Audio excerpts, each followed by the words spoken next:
Did you speak with these guys or no? Big plus tonight that we have with us.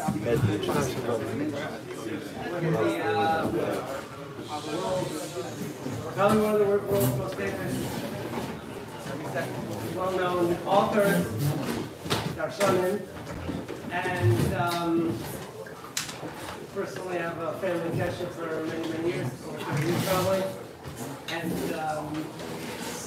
when we heard that Rabbi Tal was going to be in town, we thought, what could we ask him to speak about? And he's written books on many many topics, many Musar, etc. So we, Ashkal Kafratis had it. We realized that the yard site of the altar of Slabodka today, 97th yard site, and we asked him to maybe address that Indian, and no better person for that than Rabbi Tal. So he asked me exactly how long it is. He prepared a half hour, so mine would probably be 10:02. Professional speaker.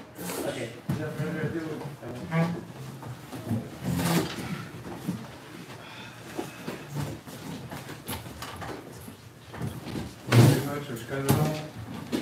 Very much, thank you very much. Happy to be here.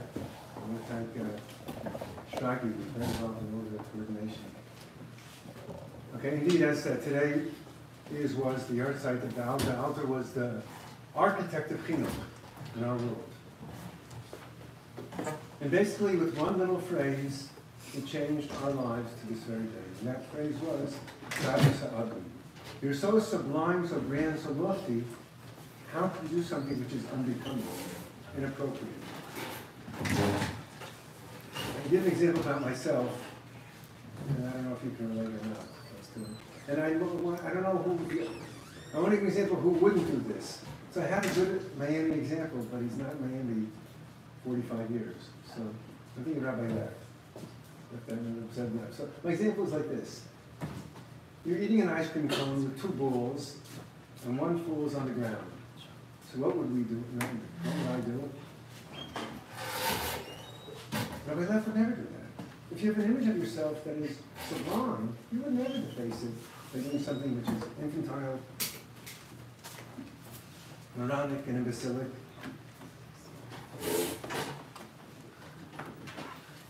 And with this principle of being all that you could be, he was able, Slabodka at its height had over 500 tons, a little over 500.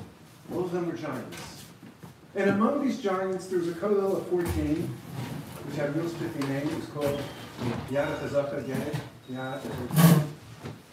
The likes of Rav Aaron Kotler, Rav Yaakov Kamenetsky, Rav Yaakov Buderman, Rav Kutler, Rav David Librus, Pesach Prushkin, Rani Henkin, Elizabeth Finkel, Ruben Katz, Yaakov Weinberg, Albert Stutchner, and the rebounder, the other institutions. Rav Aaron Kotler Lakewood, did I say Rav Aaron? We got Kamenetsky, Muncie, Rav Yaakov Buderman, Michelle Baltimore, Sekutner Chaim Berlin in Brooklyn, Chachad Yitzchok in Eretz Yisrael, David Leibowitz, Chafetz Chaim in Queens, etc., etc., etc., etc., etc., etc., etc., etc., etc., etc. The Pesach Prushkin, the Rebbe Moshe Feinstein, Rabbi Henkin, the Posek of America, we've been cast at Petach Tikva Digarov, Alpha Scripture, the father of Moshe Chaim Shulevitz, Eliezer Finkel, the founder of Shiva the Mir. Are you getting the drift of what I'm saying? This is the who's who of the next generation. How did he pull it off? And the answer to me simply is, every school, no matter where you send your children or wherever you attend, they always advertise, we maximize potential. The author was able to do input parala, output with Aaron Kotler. Input Yitzi, output with Yitzhak Kotler. How did he do it? I thought during high school, and to be honest, I didn't think all that much during high school, but I thought that if I would have midterms all year long, I'd be a genius. I'd also probably crack up. The altar was the The Alter put his Talmidim in finals every day of their lives. He was the calmest man to ever walk this earth. There's a shulist from Chaim Shulevitz called Nechbados. If I'm not mistaken, it's Chafei. If you have an image of who you are and who you should be, you would never allow yourself to go below who you can be. And when this transforms to America. And perhaps the ultimate of Gadol Sa'adim was in Tarpat in 1929, there was a massacre. I should go back. I'm sorry. 1920, the Slabodka yeshiva moved to Kollel. There was a threat of being inducted into the Lithuanian army. To avoid this problem, they moved to Kollel. And then the Arabs, under Benjamin al-Husseini, major Nazi, major anti-Semite, in my opinion, one of the 5 most notorious people in history, conducted a pogrom. 69, I remember number 69 or 73 were murdered. And in that pogrom, one Bacher, the Arabs came into the room, there were 3 Bacher. And they sliced them, I use the word accurately, over 100 times. One boy was wounded fatally, one boy was wounded mortally, one boy was barely scathed.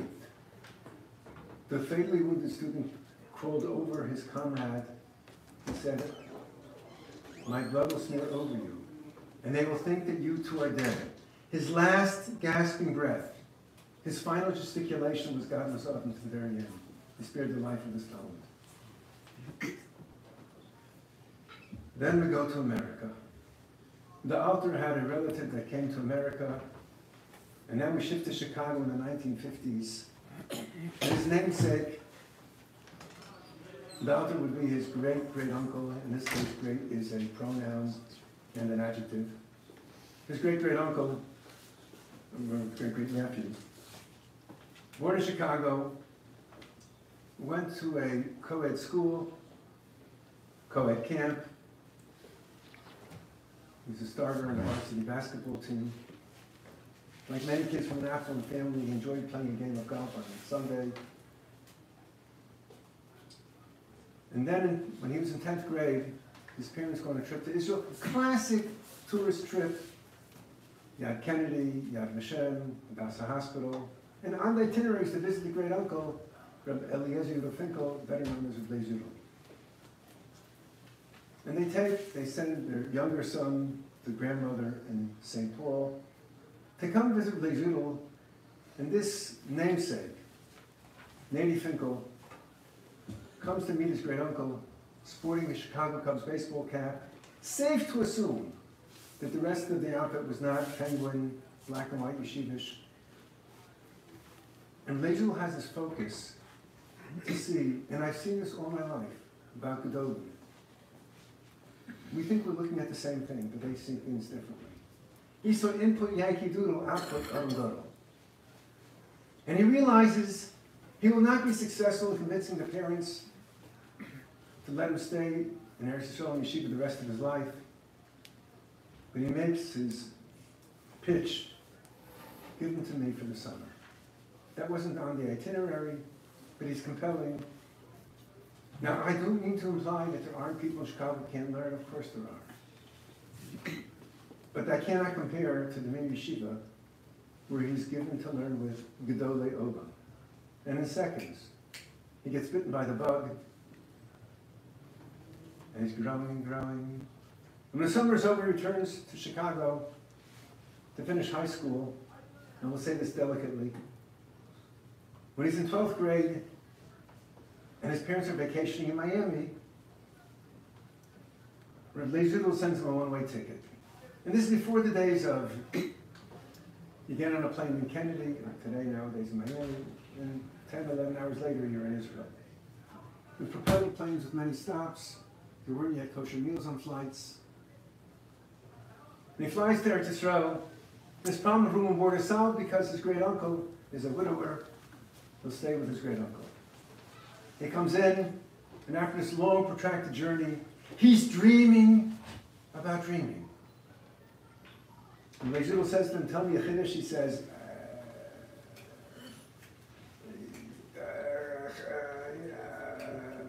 you know what? I'll take a nap, I'll wake up and see your head, and I'll tell her, no. No chiddush, no bed. This is Slabodka. It's tough love. He sends him up to the Medrash. He crawls down 25 minutes later, he asks a kash and Taisvus. Hanoch gives him a kiss in the head and he says, Schlaf gesund, we'll speak in the morning. And the next morning, yeah. It's pre-dawn. The Leizidl can't see that his eyes are flickering open, and above the bed is a shas. Leizidl comes in and caresses every volume, gives it a kiss. He's overwhelmed by this love of Torah. And he applies himself, and he applies, and he works, and he works. Nosson told me on many occasions, and if he didn't say it, he bespoke it. Never sell yourself short. When it comes to time of Shidduchim, Leizidl decides that his granddaughter should marry Nosson from America. Why in the world would this woman, the granddaughter of the founding Rosh Yeshiva, the daughter of the Rosh Yeshiva, the niece of Chaim Shmulevitz, the cousin of Nachum Ritzovitz, and that's just the tip of the Yichusberg. Why would she want this American Yankee doodle whose Yiddish is atrocious, who's raw in learning? And the answer is because that's what her grandfather said. In other words, if Leizidl would be in charge today, there wouldn't be a shidduch crisis. And she told me many times to Rebbetzin Finkel. When I married him, he wasn't yet Nosson Tzvi. But he worked, and he was on a trajectory. He wasn't tomorrow what he was today. He wasn't today what he was the next day. And in 1981, his father, Banish, passed away and left word that the next Shul would be Nosson Tzvi. At the time Nosson Tzvi becomes Rosh Yeshiva, still with this dream of being all that you can be, and don't sell yourself short, the message of the altar.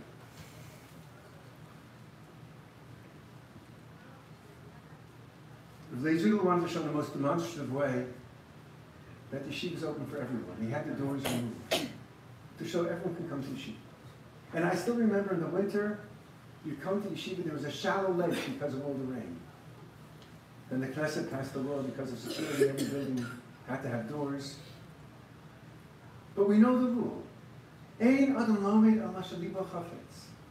And Nosson Tzvi said, you can come to the mirror, learn whatever you wish. Iyun, Bikiyas, Shabbos, Nida, Bas Mechala, Festivals. And it became very attractive. And more came. And the more they came, there were more stenders, more Talmidim, and a Rosh Chabura, in another room, in another building, in another Chabura. And this requires financial backing. Rumor has it Nosson Tzvi was the greatest fundraiser there ever was. It's not true. He was a talented fundraiser. He also had more than adequate bizyanis. Going to a meeting with a Gvir who never showed up, or going to a meeting and all the people together put together a check for $18. But he was a man with a mission. He spent $180,000 a year for buses to take in the light of Avreichim to yeshiva. And not because he didn't want men and women to sit together. And not because he had something against Eged. But if you have in the light coming to yeshiva on a bus, that's a base medrash on wheels. And it meant more Torah. And whatever it cost him, he said, money is the cheapest thing to afford Torah. He said it and he did it.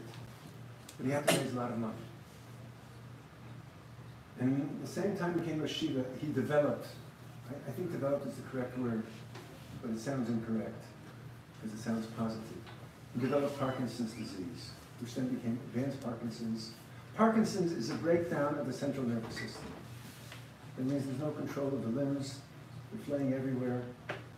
It's hard to walk because your toes curl under, speech is impeded.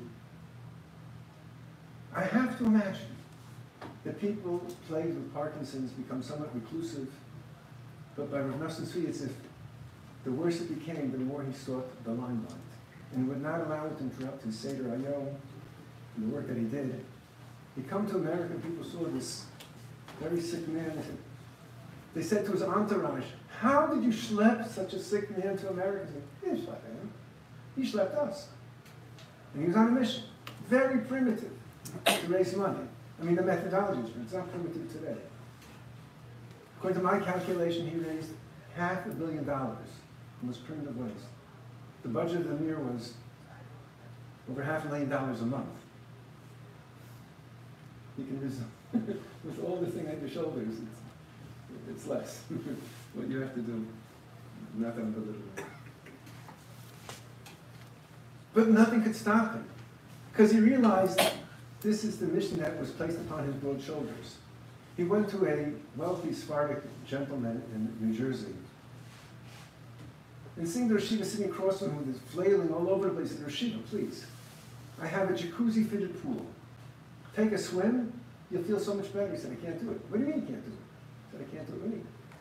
Ever since I took upon myself the responsibility of raising the funds for yeshiva, I have no time for leisure. He said, Rosh Yeshiva, please, if you take a swim in my pool, I'll give you 4 times as much as I was going to give. Before he finished the sentence, with nothing to see was unbuttoning his shirt. What would he do? Help the Pi Yeshiva. And someone said to him, a yeshiva was 6,500 talmidim. That was then. Now it's 9,700. 9,701. 9,702. As I'm talking to you, it's increasing. He said, do you know their names? He said, I don't know their names. But I can assure you, I love them all. And that was true. I can't describe this to you accurately because I've never experienced this, Baruch Hashem. But a bacher developed an abscess in his gum, which is, I understand, screaming soprano pain. So Rabbi Nosson will go to my dentist. It was 6:30 at night. They went to the dentist, and everyone knows dental work, it always gets worse before it gets better. The boy is in pain. And the dentist tackled him with one arm. Nosson held on to the other arm.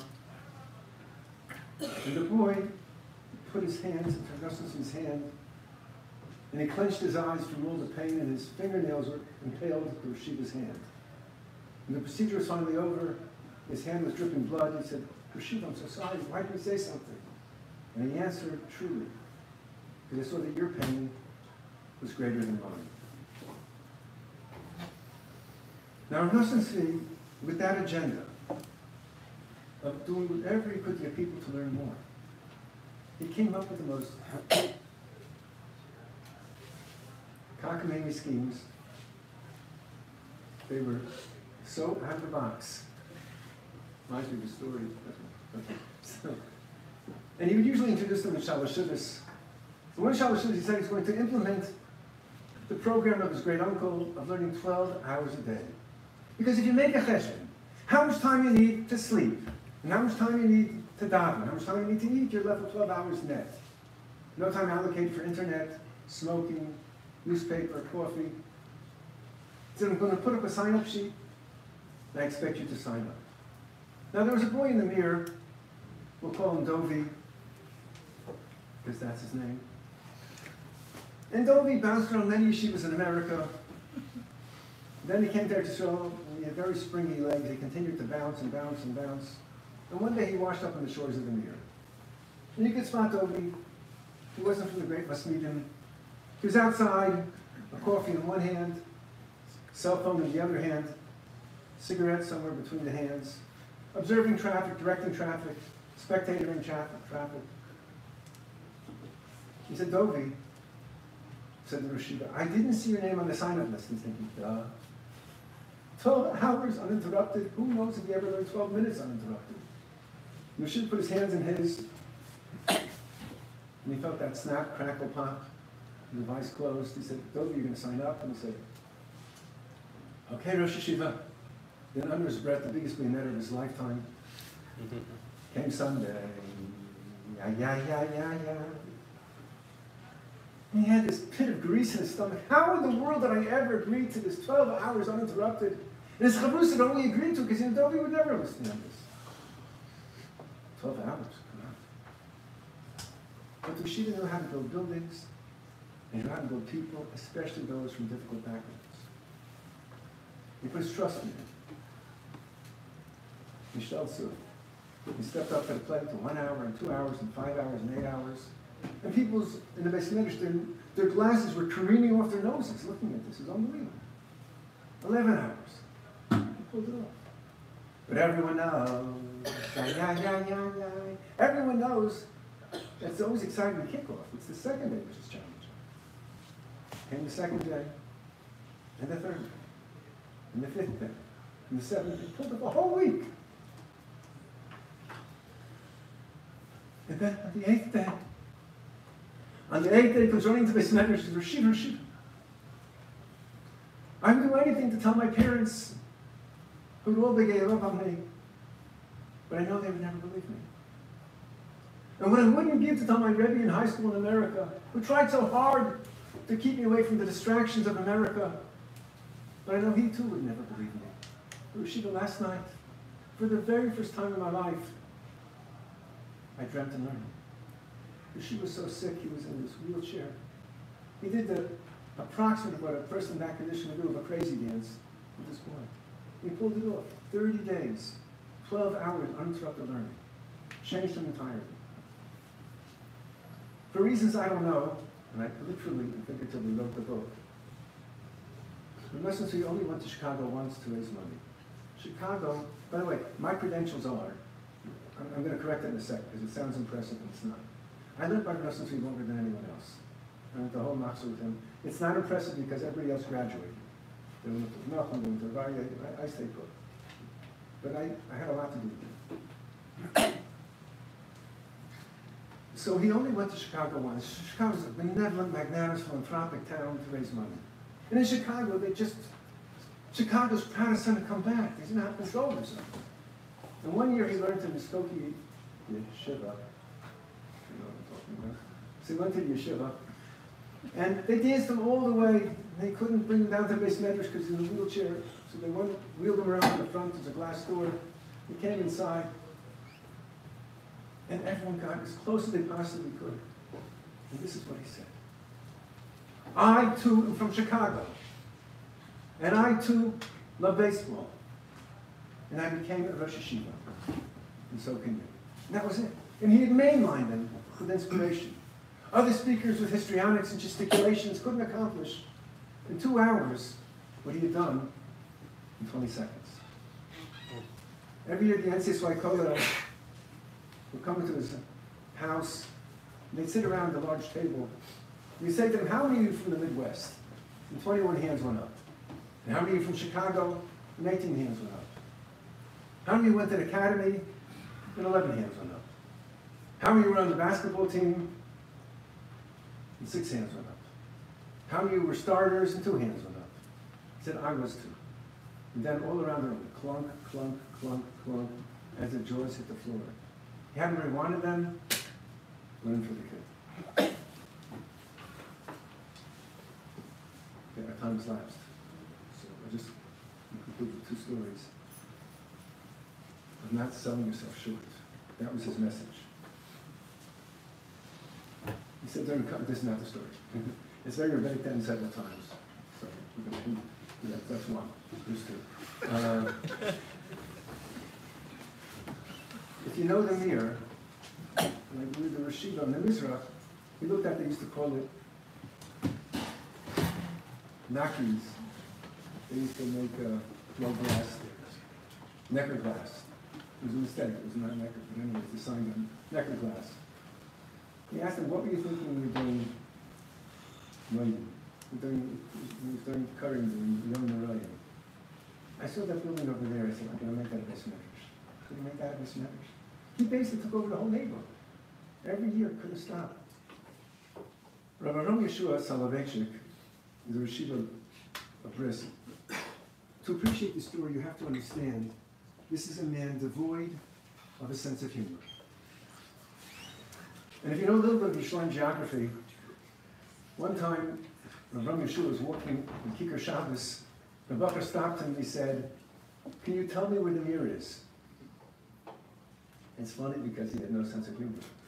And he said, Stay here, it'll get here. It's not expanding. The person he sold comments to every year keeps telling me more buildings and more buildings and more buildings. And he had a dream. And if you dream, you can accomplish. You have to live the dream. Okay, so we're finally in.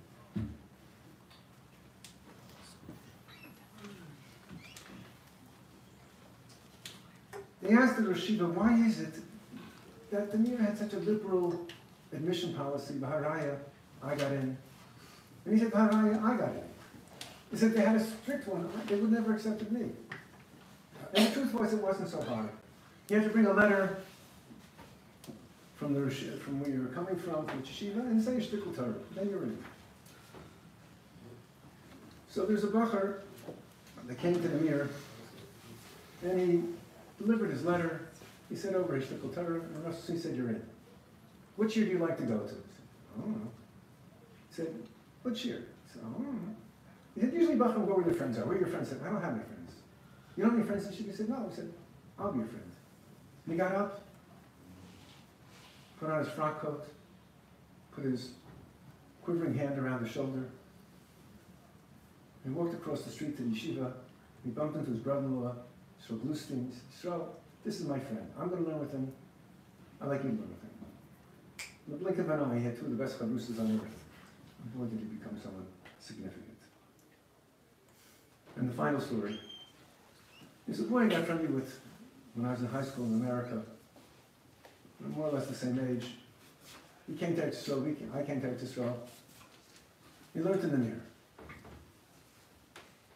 And after learning the Mir, he got married. Then he came back to learn Kollel, blessed with 5 children. He went back to America to become gainfully employed. 4 boys, 1 girl.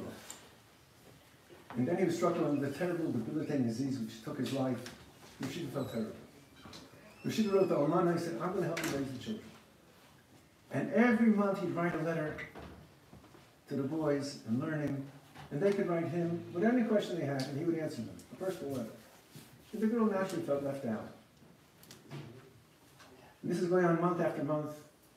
And when the boys came of age, they came to learn in Eretz Yisrael. They did not learn in the Mir Yeshiva, but they would dine on the Rosh Yeshiva's table, which was unusual. And not that the Rebbetzin is not hospitable. She's extraordinarily hospitable. But you can't host 9,000 Talmudim. But they were special privileged characters. They were in Yisrael, they ate at the table. And again, the girl felt left out. And here's the Rosh Yeshiva, looking after these Yisraelim, and looking after the budget. And despite his disease, he's still giving all the shiurim. He went to give a shiur in a Kollel in Beit Vegan, and they reeled him in. And he opened his mouth, and nothing came out. 7 minutes of exquisite torture for him and for everyone who's watching. Finally, with his querulous hand, he wrote on a paper, Nisiti slicha, I tried, forgive me. Probably the best year they've heard in their lives.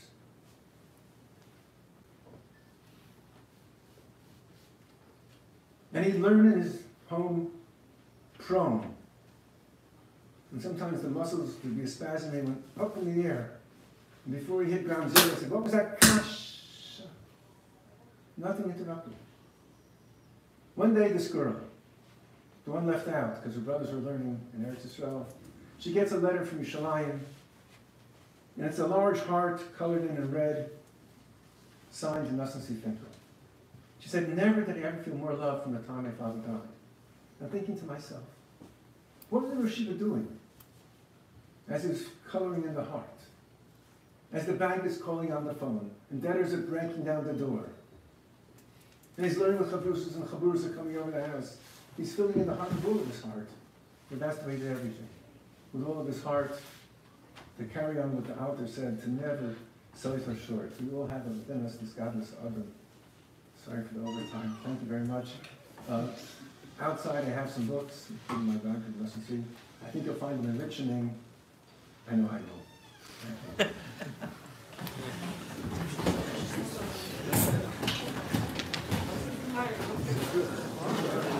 already got it.